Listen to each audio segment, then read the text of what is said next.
जय सिया राम। जय सिया राम। जय दुर्गम का जगत के जेते, सुगम अनुग्रह तुम्हारे तेते। संसार का कोई भी कठिन कार्य हो, हनुमान जी की कृपा से, हनुमान जी की आराधना से सब सुगम हो जाता है। हनुमान जी की कृपा हम पे कैसे निरंतर बरसे, इसके लिए एक बार फिर से हम पहुँचे हैं बात करने के लिए पंडित गोविंद मिश्रा जी के साथ। स्वागत है आपका पंडित जी। बहुत बहुत धन्यवाद। पंडित जी, आज आपसे यही जानना चाहेंगे कि कुछ ऐसा सुगम उपाय आप भक्तों के लिए बताइए कि जिससे कि हनुमान जी शीघ्र प्रसन्न हो जाएं और भक्तों पे अपनी कृपा बरसाएं। देखिए, कलयुग में हनुमान जी की पूजा सबसे सरल है और हनुमान जी की कृपा भी भक्तों पर बहुत जल्दी हो जाती है जी। कलयुग में कहा गया है कि कलयुग केवल नाम आधारा, सुमेर सुमेर नर उतरहि पारा।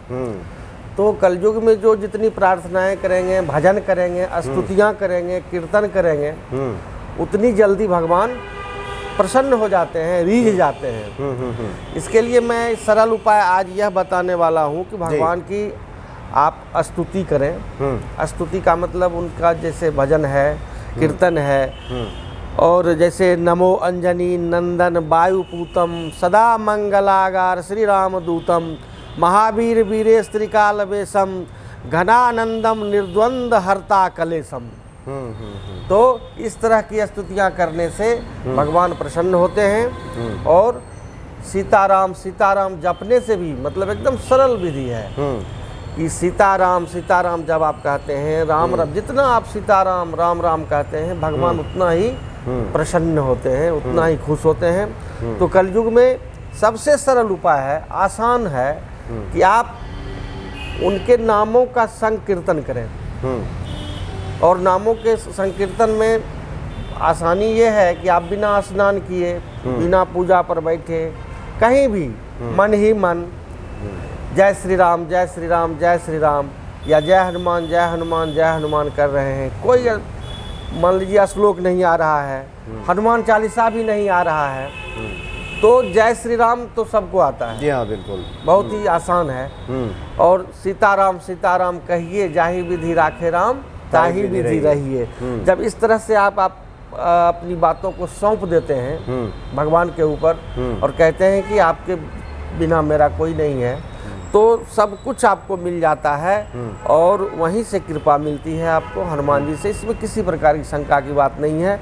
इसलिए कलयुग में स्तुति, प्रार्थना, विनती, भजन, कीर्तन सबसे सरल उपाय है। स्तवन करते रहे हनुमान जी का, स्तवन करते रहे और मंत्रों की वहाँ कोई जरूरत नहीं है। और जब विशेष में जाते हैं तो और भी बहुत बातें हैं जी जी, लेकिन आज हम लोग सरल और सीधी सीधी बातों की बातें कर रहे हैं जी। तो मनोज जी यही पंडित जी आगे आप कुछ बताएं। उसके पहले एक, चूँकि मेरे मन में प्रश्न आ रहा है, बहुत सारे ऐसे लोग हैं जो पूछते भी हैं, ये जो आपने बताया कि जाहि विधि राखे राम ताहि विधि रहिए, ये तो कह सकते हैं कि भक्ति की ये उच्च अवस्था है कि जिस अवस्था में हमारे आराध्य हमको रखना चाहते हैं उस अवस्था में हम रह जाएं। लेकिन चूँकि सांसारिक लोग हैं, सबकी अपनी अपनी कामनाएं हैं, इच्छाएं हैं, और हर कोई चाहता है कि उसकी कामना इच्छा की पूर्ति हो जाए। संसारिक ज़रूरतें भी कह सकते हैं, कोई बहुत बड़ी ज़रूरत नहीं, लेकिन जीने के लिए तो कुछ जो मूलभूत आवश्यकताएं हैं वो तो चाहिए ही चाहिए। वो भी हनुमान जी के सामने ही हम प्रार्थना करते हैं। तो कुछ वो आप बताना चाहेंगे कि कोई स्वदेशी अगर भक्ति करना चाहता हो, उसका मनोरथ छोटे छोटे जो उसकी ज़रूरतें हैं वो कम से कम पूरी हो जाए। अष्ट सिद्धि नवनिधि के दाता हैं ये सभी सिद्धियों को देते हैं हनुमान जी। और नवनिधि, निधि माने संपत्ति, धन, सोना, हीरा, जितनी संपत्तियां हैं सभी कुछ प्रदान करने वाले हैं हनुमान जी। तो निश्चित रूप से आपने सही कहा कि हमारे जीवन को चलाने के लिए पैसे की जरूरत होती है, आर्थिक मतलब आवश्यकताएं हैं, उन्नति जो हमें करनी चाहिए उसकी ज़रूरत पड़ती है।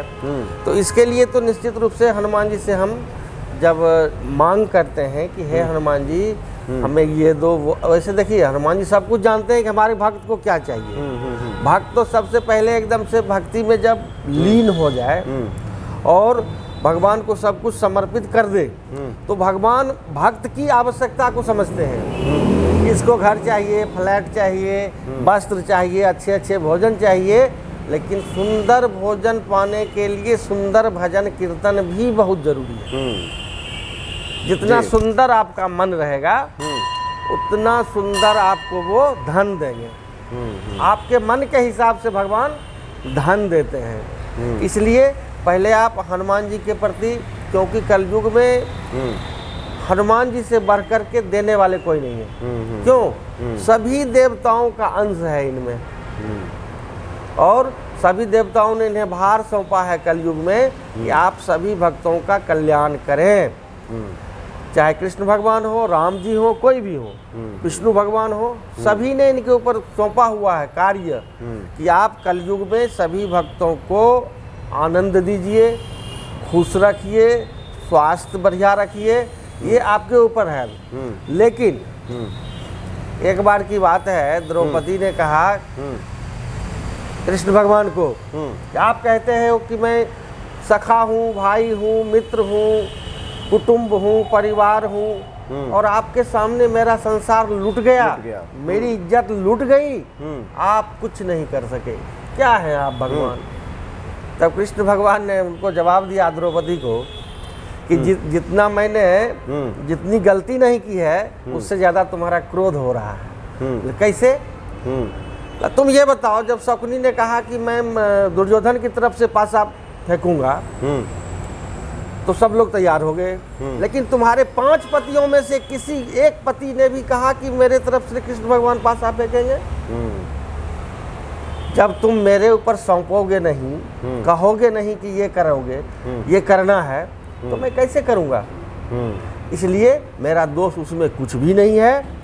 तुम्हारे 5 पतियों में से किसी ने भी मुझे नहीं कहा कि तुम मेरे तरफ से पासा फेंकोगे, और शकुनी को दुर्योधन ने कहा तो उसने फेंका, तो इसमें मेरी गलती कहाँ है? तो जब मुझे पुकारोगे, कहोगे, तब ही मैं तुम्हारे लिए कुछ कर सकता हूँ, क्योंकि मुझे पूरे ब्रह्मांड को देखना पड़ता है। उसी तरह से हनुमान जी के भी बहुत सारे भक्त हैं। तो हमारी भक्ति, हमारे जीवन का जो दुख है, तकलीफ है, उसको दूर करने के लिए हनुमान जी को पुकारना ही पड़ेगा, उनका नाम लेना ही पड़ेगा, तब हमें वो कुछ दे सकते हैं, चाहे धन हो, चाहे शक्ति हो, चाहे स्वास्थ्य हो, चाहे और भी बहुत सारी चीज़ें हो।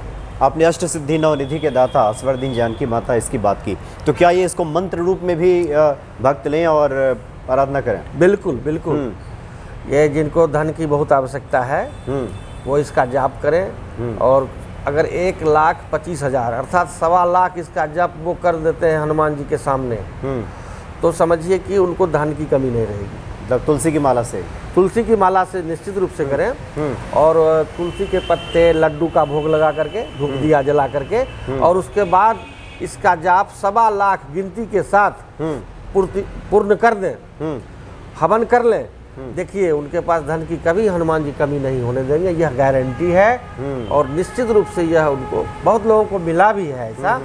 इसका मंत्र का आपने जो पूरा बोला, पूरे मंत्रों का वो जप करें, बहुत धन मिलेगा, सारी खुशियां मिलेगी उनको। जी जी जी, इसमें किसी प्रकार की और नियम वही रहेगा जैसे कि अक्सर आप बताते हैं कि घी का दीपक जला लें, सुबह स्नान आदि क्रिया से निवृत्त हो जाएं, शुद्धता पवित्रता का ध्यान रखें, और तुलसी की माला से गिनती कर लें कि कितने दिनों में, इसके लिए कोई समय बांध दें या फिर कब तक कर लें तो ठीक रहेगा? एक तो वो मंगलवार को संकल्प लें, और मंगलवार से लेकर के एक दिन वो कितना टाइम दे सकते हैं, कम से कम 2 घंटा टाइम अगर दें तो हमें लगता है कि फिर भी 25 दिन लगेगा कम से कम। मतलब 25 दिन का एक आदमी अगर करे, या 31 दिन का? नहीं, ब्राह्मण से करवाते हैं, अनुष्ठान के रूप में करवाते हैं, तो फिर 5 पंडितों को रखें जिनको एकदम से आर्थिक, उनकी आर्थिक स्थिति एकदम खराब हो गई हो, डामाडोल हो गई हो, तो 5 पंडितों को रखें, इसका अनुष्ठान करावें, पंडितों को लाल वस्त्र पहना करके, और 5 दिन या 7 दिन तक लाल भोजन करावें। जैसे गुड़ का खीर बनावें, लड्डू, बूंदी, इस तरह का भोजन करावें। लाल फल जैसे अनार वगैरह हो गया, इस तरह के फल खिलाएं, केला जरूर लावें, हनुमान जी प्रसन्न रहते हैं। और इस तरह से अनुष्ठान करावे पंडितों से नहीं। अगर स्वयं करना चाहते हैं तो फिर टाइम लगेगा, क्योंकि अष्टसिद्धि नवनिधि के दाता असबर दीन जानकी माता, तो ये थोड़ा पढ़ने में उनको टाइम लग सकता है। तो खुद भी करना चाहें तो आराम से करें, घर में बैठ के करें, मंदिर में बैठ करके करें, जहाँ उनकी इच्छा हो, जहाँ उनकी सुविधा हो करें, बहुत धन मिलेगा। यानी 31 से 41 दिन में कम से कम खुद कर लें तो उसको पूरा कर लें तो ये अच्छा रहेगा। निश्चित रूप से। जी जी पंडित जी, खास करके हमारे बहुत सारे ऐसे भक्त हैं जो स्टूडेंट हैं और वो तैयारियां करते हैं एग्जाम्स की, वो चाहते हैं कि उनको नौकरी मिल जाए, रोज़गार मिल जाए, चाहे सरकारी हो चाहे जैसे भी कहीं भी रोज़गार मिले, उनके लिए कुछ बताना चाह रहे हैं हनुमान जी का? हाँ, हनुमान जी जो नौकरी चाहते हैं या जो रोज़गार चाहते हैं उसके लिए भी है ओम ह्रीं हनुमते रामदूताय नमः। ये मंत्र है एक, ओम ह्रीं हनुमते रामदूताय नमः। इस मंत्र का जप करें वो कम से कम 33,000। अच्छा, 33,000। 33,000। ओम ह्रीं हनुमते रामदूताय नमः। या अगर ये नहीं हो सके तो कौन सो काज कठिन जग माही, ये एक हनुमान चालीसा में शायद आता है, ये सुंदरकांड में है। कौन सो काज कठिन जग माही, जो नहीं होते तात तुम पाही। इसका करें। या काज कियो बर दे बन के तुम, वीर महाप्रभु देखे विचारो, ये भी करें। और कौन सो काज कठिन नहीं, ये कौन है गरीब, ये जो है कौन सो संकट मोर गरीब को, जो तुमसे नहीं जात है टारो, बेगी हरो हनुमान महाप्रभु, जो कछु संकट होए हमारो। ये बहुत तरह के मंत्र हैं, उसमें से 3-4 में से एक वो सिलेक्ट कर लें कि मुझे ये करना है, उसमें ये बहुत सफलता उनको मिलेगी। और पढ़ाई में या रोजगार में जहाँ भी दिक्कत हो रही है, ओम ह्रीं हनुमते रामदूताय नमः तो बीज मंत्र है, इससे बड़ा कोई मंत्र। इसको भी अनुष्ठान के तौर पे आपने कहा कि 33,000 जप कर लें। हाँ, कम से कम 33,000। अच्छा, उससे ज़्यादा अगर करना चाहें तो इसका मैक्सिमम 1.25 लाख होता है, लेकिन 33,000 से ही उनको मिलना शुरू हो जाएगा। अच्छा, उनको फल मिलना शुरू हो जाएगा। हाँ, बुद्धि निर्मल होती जाएगी, रोजगार में जो रुकावटें आ रही है वो बाधाएं दूर होने लगेगी, इसमें कहीं से कोई दिक्कत की बात नहीं। और ये भी मंगलवार से शुरू करें और नियम वही रहेगा। हनुमान जी का स्पेशल डे होता है मंगलवार या शनिवार, 2 दिन। तो जब भी वो शुरू करना चाहें तो मंगलवार को करें या शनिवार को करें, तो दिन का प्रभाव ज़्यादा होता है। तो उस दिन से करके, और यह ध्यान में रखें कि मंगलवार या शनिवार को ही पूर्ण हो। अच्छा, जब भी हम हवन करें और किसी भी पूजा को करने के बाद या जप अनुष्ठान, हवन जरूर करना। हवन से आपकी पूर्णता होती है और वो कार्य जो है आपका सिद्ध हो जाता है। यानी कई बार हम लोगों ने चर्चा की है कि दशांश उसका हवन कर लें, दशांश, और दशांश फिर तर्पण करें। दशांश हवन, दशांश तर्पण, और उसी हिसाब से ब्राह्मण भोजन, नहीं तो गरीबों में कुछ बांट दे तो बहुत। जी जी, या मंदिर जाकर के पंडित जी को कुछ दान दक्षिणा दे दें, फलाहार करा दें, मिष्टान भोजन करा दें, तो ये सब भी उसमें आता है। अच्छा पंडित जी, आपने कहा कि ओम ह्रीं हनुमते रामदूताय नमः, इस मंत्र को क्या कोई अगर प्रतिदिन जपना चाहे तो क्या ये भी वो कर सकता है? निश्चित रूप से कर सकता है। और मंगलवार को संकल्प ले ले। अगर ये नहीं कहना चाहता है कि जीवन पर्यंत या कोई समय का निर्धारण नहीं करना चाहता है, तो ये कह दे कि मतलब असंख्य, या मतलब क्या बोलते हैं उसको, ये एक सीमा में मैं इसका करता रहूँगा, या जब तक संभव हुआ। वो मतलब डेट नहीं तय करे, हाँ, और उसको खुला छोड़ दे। और जब उसकी इच्छा हो कि अब नहीं करना है, तो वहाँ एंड करके फिर हवन जरूर करे। अच्छा, उसे लगे कि अब इतना दिन किया, उसके बाद फिर हवन उसका करे, तो पूर्ण फलाफल। और अगर सफलता मिलती रहे तो मैं तो कहता हूँ प्रतिदिन करे। तो विद्यार्थी को विद्या का लाभ होगा, धनार्थी को धन का लाभ होगा। और मान लीजिए बहुत सारी जो कई एक मंत्र है, ओम हंग हनुमते रुद्रात्मकायम हुंग फट। अच्छा, ये अगर कोई जेल में चला गया है, मतलब किसी बिना कलंक के, उसके ऊपर नहीं लगना चाहिए था, दोष लग गया है, या दोषी भी है, दोनों स्थितियां हैं, फिर भी अगर इस मंत्र का वो 1.25 लाख मंत्र कर ले, है तो कहा तो गया है एक पैर पर खड़े होकर के करे, लेकिन वैसा अगर संभव नहीं हो तो पंडित जी से या स्वयं से अगर करे, होम हुंग हनुमते रुद्रात्मकाय हुंग फट, ये मंत्र बहुत ही जेल में जो चले गए हैं उनके लिए बहुत ही कारगर मंत्र है, और उनको निश्चित रूप से हनुमान जी की कृपा मिलेगी और वो जेल से जल्दी शीघ्र छूट जाएंगे। यानी कोई कलंक लग गया हो, हाँ, बंधन में फंस गए हो, तो ऐसे लोगों के लिए काफी ये कारगर, ये बहुत कारगर मंत्र। जी हनुमान जी का। बहुत पंडित जी कुछ और भी शायद कुछ आप बताना चाह रहे थे, तब तक बीच में हमने कुछ सवाल पूछ दिया, कुछ और आप बताना चाह रहे थे शायद। किस विषय पर? हनुमान जी को पूजा को लेकर आपने स्तवन की बात की थी, आपने कहा था कि उनका निरंतर चिंतन स्मरण स्तवन किया जाए, उसी कड़ी में शायद कुछ और बता रहे थे आप। हाँ, वह स्तवन करने से, उनका स्तुति करने से, बहुत तरह के उनके भजन है, कीर्तन है, वो करने से मतलब ये कि ये आप सरलता की बात कर रहे हैं तो ये एकदम से सरल है कि ऐसा करने से हनुमान जी के भजन ही आप गा लो सुबह शाम, और कुछ नहीं कर सकते हो तो हनुमान जी का स्तुति कर लो, हनुमान जी के आगे बैठ करके उनका पूरे शरीर का एक बार अवलोकन कर लो, उनकी आंखों से लेकर पैर के नख तक एक बार निहार लें और उनके अंग अंग की प्रशंसा आप कर दें, हृदय से एक बार निकल जाए कि हनुमान जी की आंखें कितनी सुंदर हैं, गदा कितना सुंदर है, हाथ में कितनी ताकत है, हे भगवान, कि वो पहाड़ को उठा लेते हैं, लक्ष्मण जी को बचाने के लिए कहाँ से कहाँ ले आते हैं, मतलब पहाड़ को ही उठा के ले आते हैं। तो हे भगवान वैसे ही ताकत हम में भी दो, शक्ति दो, अच्छी बुद्धि दो। राम भगवान जब हनुमान जी लंका से विजय प्राप्त करके वापस आ गए तो सब लोग को राम भगवान धीरे धीरे विदा कर रहे थे। तो अब हनुमान जी को कौन कहे कि आप जाइए, ये अयोध्या में ना बड़ी संकट पैदा हो गई। तो लक्ष्मण को बोले भगवान कि तुम बोलो, बोले ना हमसे नहीं हो सकता है, उन्होंने तो मेरी जान बचाई है, मैं तो समाप्त हो गया था, मैं तो कह ही नहीं सकता हूँ कि आप हनुमान जी जाइए।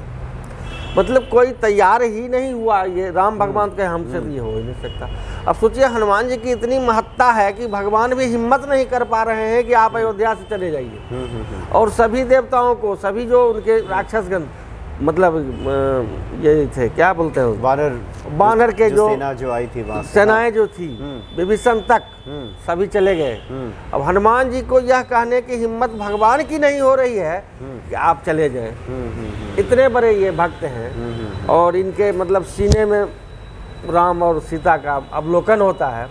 तो ऐसे भगवान की जब हम स्तुति करते हैं, स्तवन करते हैं, प्रार्थना करते हैं तो ये बहुत ही प्रसन्न होते हैं, और हनुमान जी को सिंदूर देने से तो बहुत प्रसन्न होते हैं। जी जो पहले एक बार चर्चा हुई थी, आपने सब विस्तार से बताया था कि हनुमान जी को कैसे चोला चढ़ाएं, किस किस दिन किस विधि से चढ़ाएं, ये आपने बताया था। चलिए पंडित जी, आपने काफ़ी अच्छी जानकारी दी, और जो शुरू में जो आपने बातें कही कि जाहि विधि राखे राम ताहि विधि रहिए, ये अपने आराध्य के प्रति संपूर्ण निष्ठा को ये जो वाक्य है ये दर्शाता है। अगर उस भाव में हम आ जाएं तब तो हमारा जो जिसमें कल्याण निहित है वो निश्चित तौर पे हनुमान जी उसको तो पूरा करेंगे ही। कल्याण का तात्पर्य शायद पंडित जी एक बार आपसे जानना चाहेंगे, बहुत सारे भक्त ये चूँकि टाइम फ्रेम में बांध देते हैं अपने भगवान को और कहते हैं कि इतने दिनों में ये काम हो जाए, नहीं तो फिर उनकी आस्था हिलने लगती है, तो शायद उनका कल्याण उसमें नहीं छिपा होता, शायद ये वजह हो सकती है विलम्ब की पंडित जी। नहीं, पहली बात तो आप टाइम में उनको बांधिए ही नहीं। अगर आप निस्वार्थ भाव से करेंगे, भगवान जानते हैं कि आपका कहाँ पर कार्य बिगड़ रहा है, खराब हो रहा है। आप निस्वार्थ भाव से भगवान की सेवा करिए और अच्छे मन से करिए। हो सकता है आप सोच रहे हैं 10 दिन में यह काम होने वाला है, 2 दिन में ही हो जाएगा, लेकिन जब आप ये सोचेंगे कि मैं ये कर रहा हूँ इसके बदले मुझे ये मिलेगा, तब भगवान थोड़े से टाइम ज़्यादा लगा देते हैं। इसलिए आप जो उनके लिए कर रहे हैं, ये मत सोचिए कि हम उनके लिए कर रहे हैं, आप ये सोचिए कि हम अपने लिए कर रहे हैं। क्यों? आप तो मांग रहे हैं भगवान से, धन मांग रहे हैं, विद्या मांग रहे हैं, बुद्धि मांग रहे हैं, शक्ति मांग रहे हैं, तो अपने लिए मांग रहे हैं ना। इसलिए आप एकदम मतलब क्या बोलता है उसको, साइलेंट हो जाइए और भगवान की सिर्फ ये स्तुति प्रार्थना या पूजा अनुष्ठान या सुंदरकांड या हनुमान चालीसा या जो भी है, जो भी आप कर रहे हैं उनको समर्पित कर दीजिए कि अब आप जानिए हमारा जो कर्म था हमने किया। गीता में भी कहा गया ना, कर्मण्येवाधिकारस्तु मां फलेषु कदाचन। फल की चिंता आप ज्यों ही कर लिए, 10 दिन 11 दिन 5 दिन में बांध दिए भगवान को, समझिए और लेट हो जाएगा, यह निश्चित है। इसलिए फ्रेमिंग मत कीजिए और भगवान पर छोड़िए। जो आप सोच रहे हैं 5 दिन में, वो पहले ही दिन हो जाएगा। यानी 41 दिन का अनुष्ठान करके 42वें दिन में बांधिए मत भगवान। नहीं, भगवान को बांधिए, बिल्कुल बांधिएगा तो टाइम और लगेगा। टाइम तब भगवान सोचेंगे जरा इसकी परीक्षा ली जाए, जरा इसकी परीक्षा ली जाए। और उसी बीच आप घबरा जाते हैं, भगवान सोचते हैं ये भक्त टिकने वाला है नहीं, आंधी में उड़ गया। इसलिए आपको अगर भगवान से फल लेना है तो आप बांधिए टाइम में मत। 41 दिन या 42 दिन या 45 दिन आप भगवान को सिर्फ कहिए कि मैं आपकी आराधना कर रहा हूँ, आपकी प्रार्थना कर रहा हूँ, आपकी स्तुति कर रहा हूँ, अब आप जानिए भगवान। और इसमें बिल्कुल दो राय नहीं है कि हनुमान जी कृपा नहीं करेंगे। निश्चित करेंगे। परम दयालु है, कृपालु है, और जैसे जैसे साधना जमेगा और जैसे जैसे भक्ति प्रगाढ़ होगी, मजबूत होगी, वैसे वैसे हनुमान जी की जो साक्षात कृपा है हम अनुभव करेंगे। और पंडित जी से आगे भी जब कभी मौका मिला तो सही ज्ञानवर्धक बातें जानकारियाँ हम लेते रहेंगे। बहुत बहुत धन्यवाद आपका पंडित जी। जय सिया राम। जय सिया राम। जय सिया राम। जय सिया राम।